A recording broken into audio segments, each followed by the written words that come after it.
Welcome to Super Happy Dragon Lucky. The show will begin momentarily.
Hello, welcome to Super Happy Dragon Lucky. This is episode City 5, 0xc5. It's the 198th episode.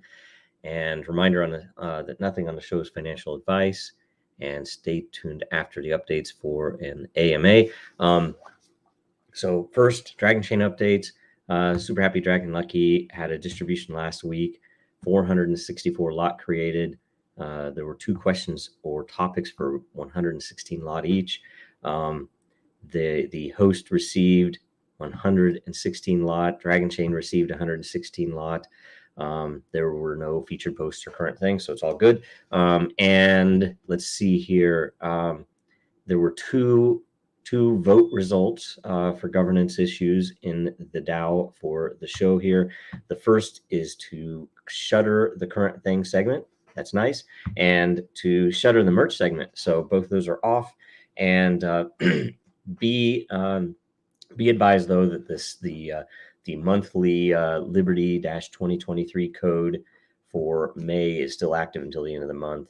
And we probably will have one for the whole summer or something as well for something. Who knows what? If you have any ideas, let us know.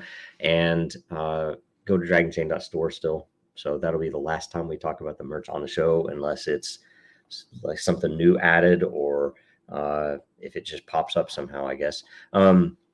Next, we'll go to DENDAO.Social.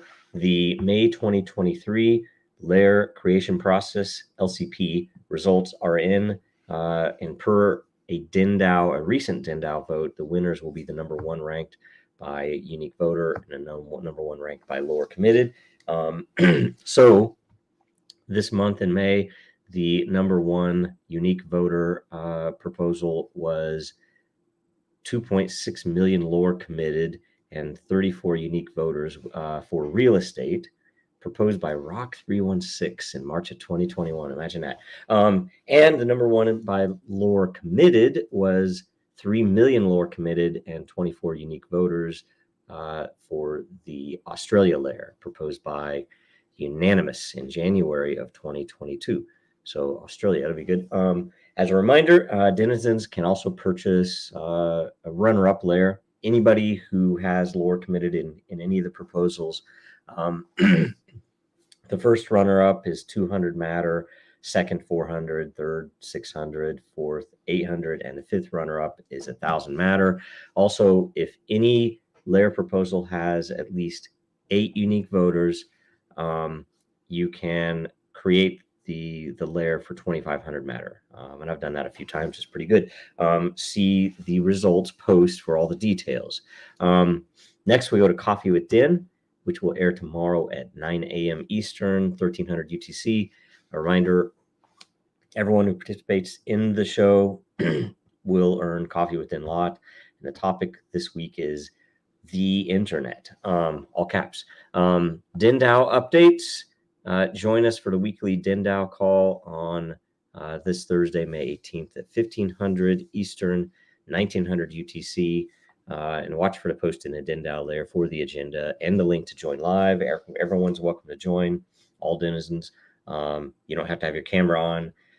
You just have to be willing to have a good connection and be willing to talk about whatever you want to talk about with Den. So next and last update is the World Blockchain Roundtable update. There is an ongoing current vote for June themes. I've actually already voted on it. I might switch my vote, but I think I like what I voted for. So good in there, and check those out. Those will decide. Those votes will decide what shows, what the episodes will cover those 4 weeks in June. So, and then watch and share last week's episode on monetization of data. The more views it gets the first week, the more lot all of the participants will get. And episode 104 will be Thursday, May 18. The topic is fiat on and off ramps. Make sure you leave a blockchain related question or subject to discuss. Okay, so now we go to the AMA, and we're going to go over and make sure we refresh the post and make sure we have any outstanding questions. Okay, so we have one question from IM4IM. A Dragonchain question.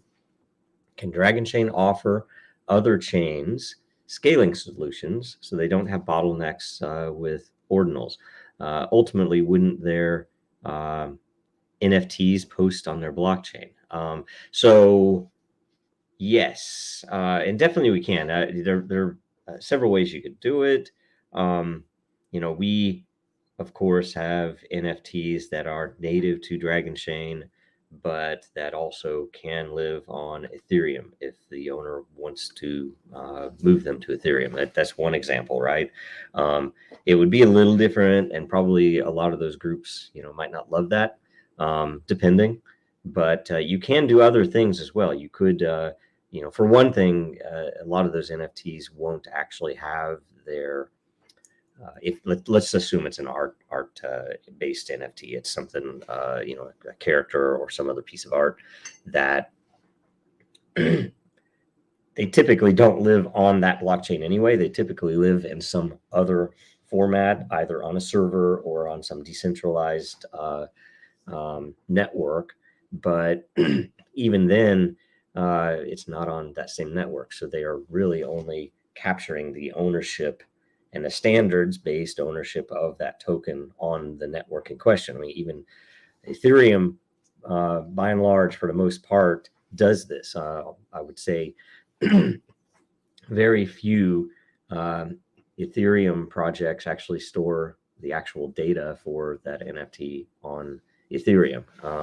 So you could do that. And there are some very interesting, I've brought it up even on the roundtable before when we had an NFT person on, that, ideally you would, how do I say this? You would programmatically generate, like say, an SVG or some other graphic from blockchain data itself. And, we're working on a couple of things in that light right now, even that could be considered, where all of the actual meaningful data that determines the actual piece of art or the thing that is the NFT is literally on the blockchain itself, and you're interpreting it elsewhere so that you can actually visualize it. So anyway, there's some neat stuff you could do there.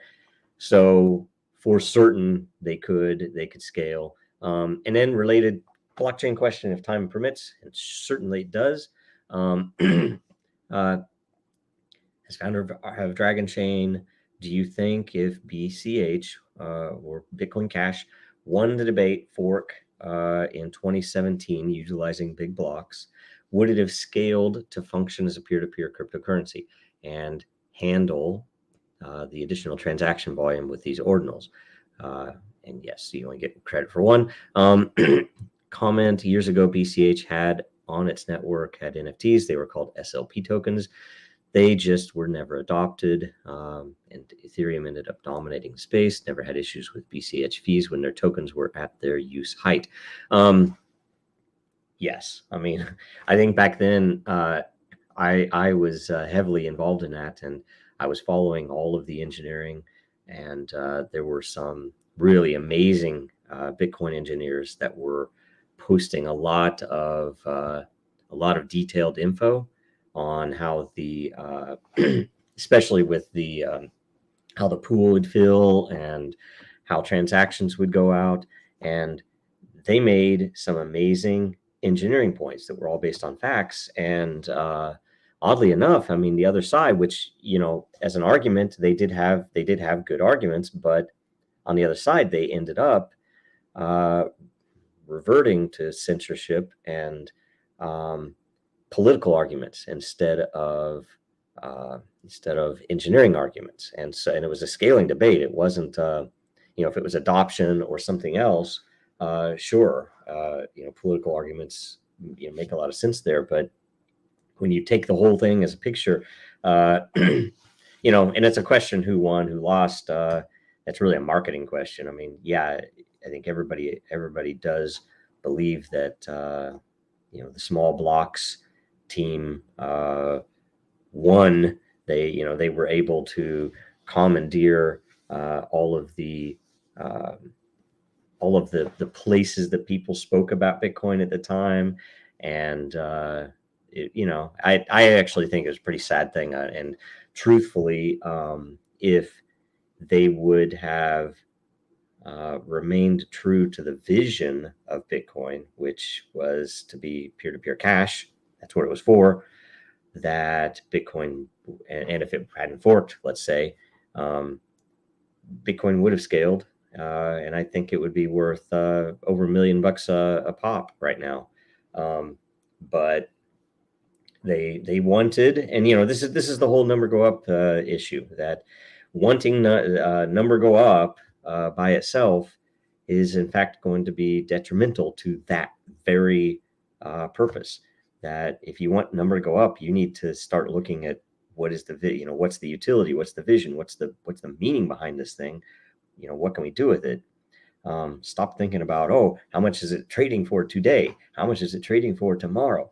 All that stuff is just BS, and you can see where it leads us. And you know, I do think Bitcoin Cash would be able to handle quite a bit of other things. I'm certain that there are, you know, bottlenecks that would be discovered, but right now it's crippled politically. So anyway, that's a long thing about it. And I didn't know about the SLP tokens. I actually never had captured that. And if anybody wants to know, I mean, there's some really, I can't remember all the details of it, right? But it was a long time ago. But there was a lot of amazing info that I didn't realize until about a year or two ago that they were still doing, which was the, you know, Bitcoin Unlimited, and that in fact every miner can choose the block size that it will accept, and it has to make it's gamified. I mean, it has to use game theory to determine, you know, is this block too big? Is everybody else going to just drop it or not? And you know, therefore they have to be more reasoned in their acceptance of new blocks and our creation of new blocks, and the way the consensus happens. It was really, and I'm no expert at it, obviously, but it was an amazing set, and the engineering, like I said, was good. So yeah, sorry, that was a long answer, but great question. And you imagine what the world would be like if that hadn't happened. And then think about when you look back, think about why it happened, and you know, who might have been behind that happening. So a lot of people haven't noticed that yet, but we'll see. Bad stuff coming. We'll see what happens in the future. But we have all of the hope for the best. So okay, that's all of the AMAs. There is one post of featured comments. Featured content that will be credited. Dayrox have been making some great memes. This one in particular, it's very, very cool, very nice looking. Your own social media, own your social media. own your own social media. Pretty cool stuff. So go in there and vote that up. I voted it up a good amount of energy. I think it was promoted even. So, and in closing, make sure you watch us again next Tuesday at 1100 Eastern and 1500 UTC. Make sure you watch World Blockchain Roundtable this Thursday at 11 a.m. Eastern and 1500 UTC. Make sure you follow the Dragonchain, Real Denizens, Jojo Row. Like, comment, share, subscribe, do all the things wherever you are watching, and see you next week. Now, more than ever, our data is at risk. Our supply chains are in jeopardy. Our systems are broken, and businesses feel powerless. Dragonchain gives you a different way, a safer way, a better way, and you have power over your data. Dragonchain gives you proof in an untrusted world. Build now at dragonchain.com. America's blockchain.